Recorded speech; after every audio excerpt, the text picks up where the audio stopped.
Teman-teman, kalau bicara masalah rezeki, maka kita akan untuk mudah difahami saja, untuk mudah difahami, maka rezeki itu ada yang sifatnya mutlak, mau nggak mau akan sampai kepada kita. Ada yang sifatnya ikhtiar. Ada yang sifatnya ikhtiar.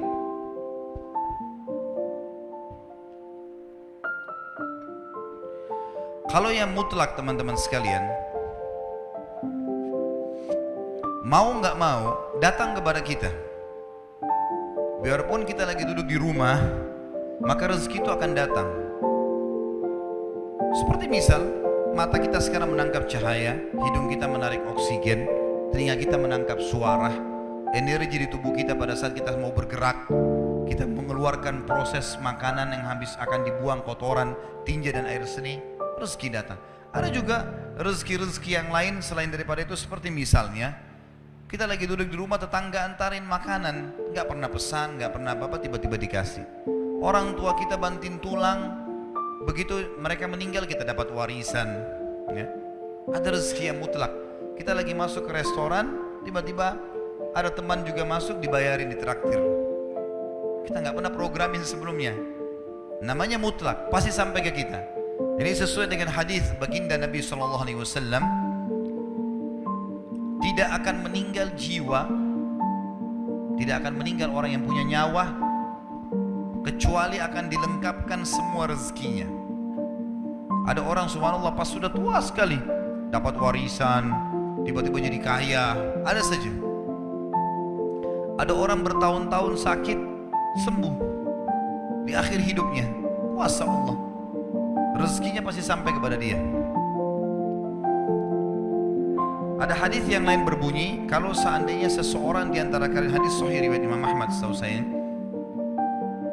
kata Nabi SAW, kalau seandainya seseorang di antara kalian lari dari rezekinya sebagaimana dia lari dari kematian, maka rezekinya akan datang kepadanya sebagaimana mati akan datang kepadanya. Itu maksudnya adalah mutlak, sampai kepada kita, mau nggak mau akan datang rezeki itu. Ada rezeki yang kedua, teman-teman, namanya rezeki ikhtiar, berhubungan dengan ikhtiar kita. Jadi rezeki ikhtiar ini memang harus melalui usaha, upaya. Seperti misal ada orang sudah S1, dia kerja jadi dosen di kampus, dapat gaji 5 juta. Dia ingin lebih besar gajinya, dia lanjutin S2. Ikhtiar dia bukan? Hah? Mana suaranya nih? Masih hidup nggak ini? Hah? Kalau sore-sore begini ada yang tidur, ini aneh nih. Hah? Tapi kayaknya nggak ada yang ngantuk, masalah rezeki soalnya ya. Jadi kalau orang S1 dia mau lanjut S2, tujuannya supaya gajinya di kampus lebih tinggi. Ikhtiar dia bukan? Ikhtiar dia. Baik S2 gaji 10 juta, S3 ternyata 15 juta. Dia sekolah lagi S3 supaya gaji di kampus lebih tinggi lagi. Ikhtiar dia. Dia buka satu butik baju, kemudian dia mau kembangkan. Dia mau kembangkan, dia buka 5 cabang, 10 cabang, ikhtiar dia. Dia yang berikhtiar. Dia punya restoran, dia buka 10 cabang restoran, dia tinggal punya ilmunya saja, selesai. Dia bisa kembangkan. Kalau saya sering gambarkan di pengajian saya, masalah rezeki ini adalah seperti pohon. Pohon buah, ada buah yang berjatuhan, ada buah yang bergelantungan. Buah yang berjatuhan ini itu adalah rezeki mutlak tadi. Artinya kita tidak usah capek-capek, upaya datang sendiri. Kayak tadi oksigen yang kita hirup, cahaya ditangkap oleh mata, tadi ditraktir teman, dapat warisan orang tua dan seterusnya. Ada buah-buahan yang bergelantungan, kita harus punya fasilitas, galaka atau punya tangga untuk naik ke atas, harus ada ikhtiarnya, baru bisa pungut tuh buahnya. Nah ini siapa saja boleh lakukan. Ingat, dalam masalah rezeki, kafir atau beriman sama-sama dikasih sama Allah. Jangan bilang, kenapa tetangga saya orang kafir itu bisa punya mobil mewah? Kuasa Allah. Siapa yang mau punya usaha, dia bisa dapatkan. Hanya bedanya, antara muslim sama kafir di status halal atau haramnya. Kalau muslim teman-teman sekalian, kita ini orang muslim, buah-buah yang berjatuhan dan buah-buah yang bergelantungan tadi yang dibolehkan ambil hanya yang berkualitas. Ada busuk sedikit jangan diambil, halal. Sedikit busuk syubhat, bagus gak ya? Jangan diambil.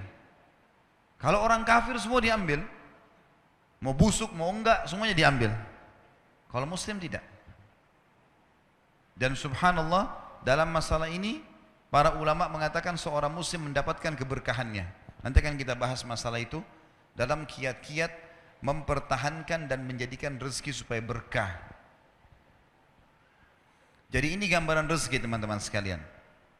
Dan supaya kita tidak menyangka buruk dengan Allah, harusnya seseorang di antara kita teman-teman sekalian, harusnya seseorang di antara kalian, ini wajib hukumnya, mengetahui bahwasanya kalau kita ingin mempertemukan tentang kondisi kita dengan kondisi orang lain, maksudnya kondisi orang non muslim misalnya, pertemukan yang sesuai, yang sepadan. Misal, tidak adil kalau saya seorang pegawai, gaji saya 1 juta misalnya atau 2 juta rupiah, saya pertemukan dengan tetangga saya yang seorang miliarder kafir, nggak bakal adil itu. Yang adil adalah pertemukan coba keadaan kita dengan kafir yang gajinya sama dengan kita. Nah baru kita tahu bagaimana berkahnya rezeki itu. Harus adil, ya.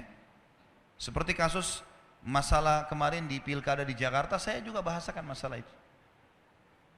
Tidak adil sekarang banyak orang non muslim ini mengatakan, atau orang-orang munafik dari kaum muslimin pura-pura Islam, dia bilang lebih baik pemimpin kafir yang tidak korupsi daripada pemimpin muslim yang korupsi. Ini tidak adil ini. Mestinya pertemukan begini, non muslim yang tidak korupsi dengan muslim yang tidak korupsi. Nah itu baru adil. Kafir yang koruptor dengan muslim yang koruptor, nah baru adil. Nggak bisa dipertemukan antara ini dengan ini, tidak bisa. Nggak bisa kita pertemukan keadaan kita yang gaji 1 juta dengan tetangga non muslim yang 1 miliar gajinya atau pendapatannya. Nggak adil namanya. Maka harus kita sesuaikan di sini ya. Harus kita sesuaikan supaya kita tidak sangka baik, tidak sangka buruk dengan Allah Subhanahu wa taala. Ingat, Allah selalu dengan prasangkaan hamba-hambanya. Ini harus digarisbawahi teman-teman sekalian. Banyak kisah nyata berhubungan dengan masalah ini. Kalau kita menggantungkan nasib kita pada Allah luar biasa. Ada seorang syekh, saya dengarkan ceramahnya, menarik sekali. Saya tidak tahu orang itu siapa, tapi cuplikannya saya dapatkan dari seorang teman dari Jeddah yang mengirimkan ke saya.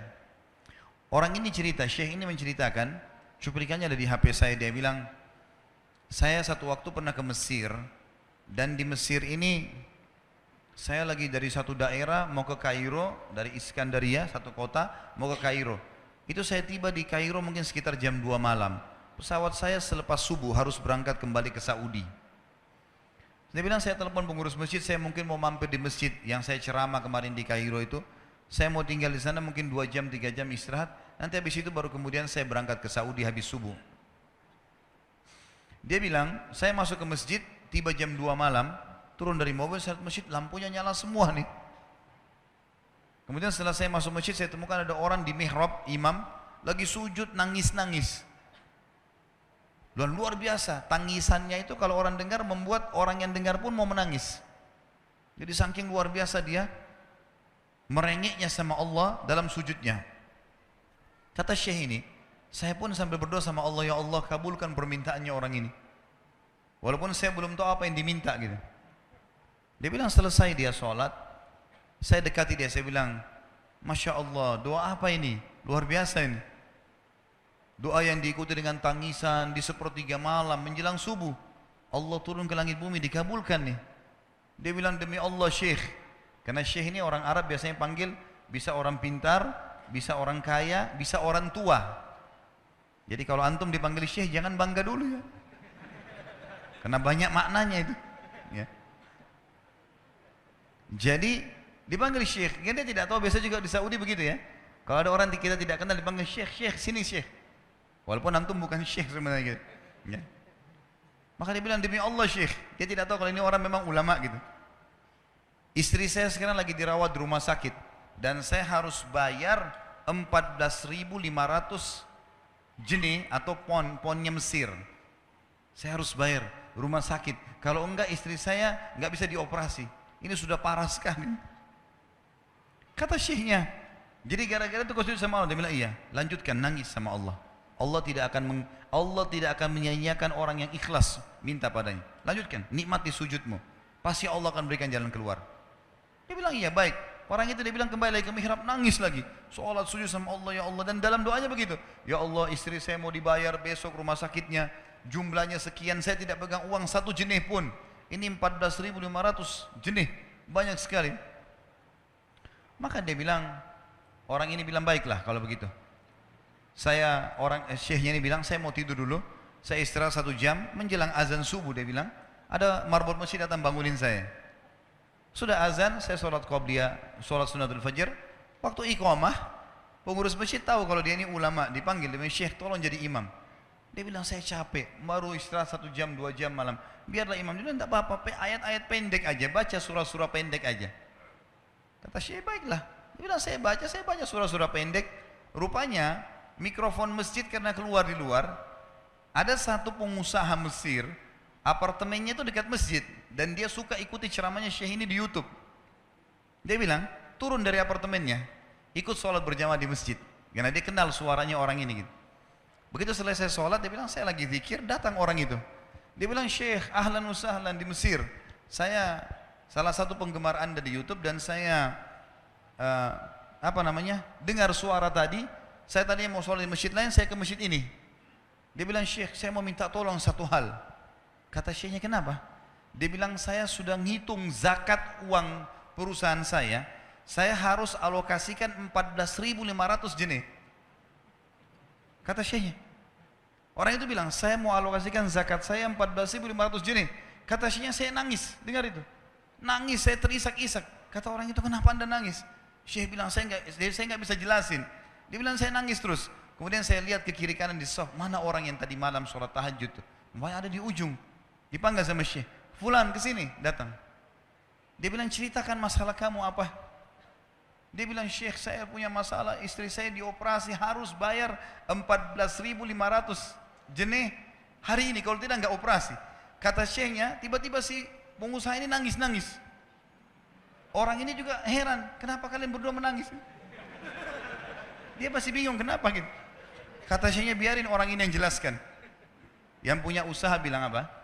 Demi Allah Syekh, saya sudah 1 minggu taruh uang ini di lemari saya, sudah 1 minggu.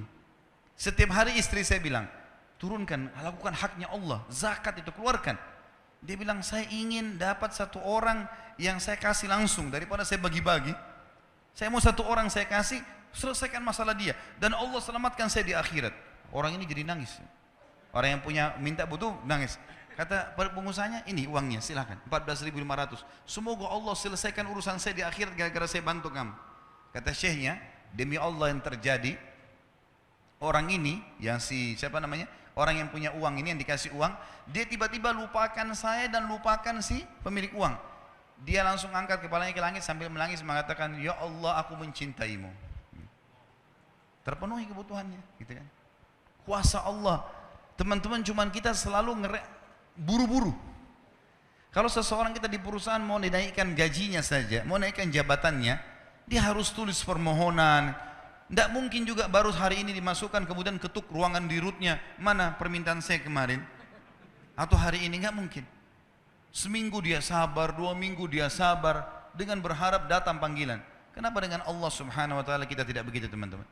Banyak orang buru-buru, dan kebanyakan orang mau menggantungkan permintaannya kepada Allah hanya pada hal-hal yang kecil, hal yang besar tidak, atau sebaliknya, hal yang besar, hal yang kecil tidak. Kenapa tidak pernah minta sama Allah dikasih motor, dikasih mobil, dikasih rumah? Kenapa hanya minta kalau penyakitnya dihilangkan baru kembali kepada Allah? Itu pun seringkali kita jadikan Allah nomor 30, teman-teman sekalian. Ke dokter ini, ke dokter itu, resep ini, resep. Nanti kalau sudah mentok nggak bisa sembuh baru sholat tahajud. Salah. Islam mengajarkan kita apa? Sebelum makan berdoa, sebelum tidur berdoa, sebelum aktivitas berdoa, sebelum ke dokter doa dulu supaya Allah jadikan kesembuhan. Karena dokter resepnya cuma semoga lekas sembuh. Tidak ada pasti sembuh. Makanya teman-teman sekalian, kembali kepada Allah adalah jalan yang paling luar biasa gitu. Coba merengek kepada Allah SWT. Allah pasti tidak akan pernah memungkiri janji-janjinya.